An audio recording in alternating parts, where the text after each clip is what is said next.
যে ব্যক্তি সকাল বেলা তিনবার তেলাওয়াত করবে আউযু বিল্লাহিস সামিউল আলিম মিনাশ শাইতানির রাজিম, এরপরে সূরা হাশরের শেষ তিনটি আয়াত তেলাওয়াত করবে, রব্বুল আলামিন ওই ব্যক্তির জন্য ৭০,০০০ ফেরেশতা নিয়োগ দিবেন যারা সারা দিন ওই লোকের জন্য মাগফিরাতের দোয়া করবে। শুধু এখানেই শেষ নয়, বিশ্বনবী ফরমান ওয়া ইন মাতা ফি যালিকাল ইয়াউমি মাতা শাহীদান, ওই দিন যদি ওই ব্যক্তিটা ইন্তেকাল করে সে শহীদ হয়ে কিয়ামতের দিন আল্লাহর সামনে দাঁড়াবে।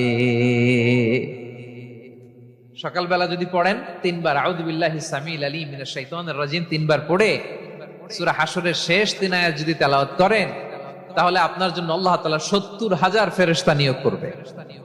সারা দিন তারা আপনার জন্য মাগফিরাতের দোয়া করবে, আর ওই দিন ইন্তেকাল করলে আল্লাহ তাআলা শহীদ হিসেবে আপনাকে কিয়ামতের দিন দাঁড় করাবে। সুবহানাল্লাহ, এত আস্তে। আবার সন্ধ্যাবেলায় যদি পড়েন সারা রাতের জন্য ৭০,০০০ ফেরেশতা মাগফিরাতের দোয়া করবে। ওই রাতে মারা গেলে শাহাদাতের মৃত্যু নসিব হয়ে যাবে।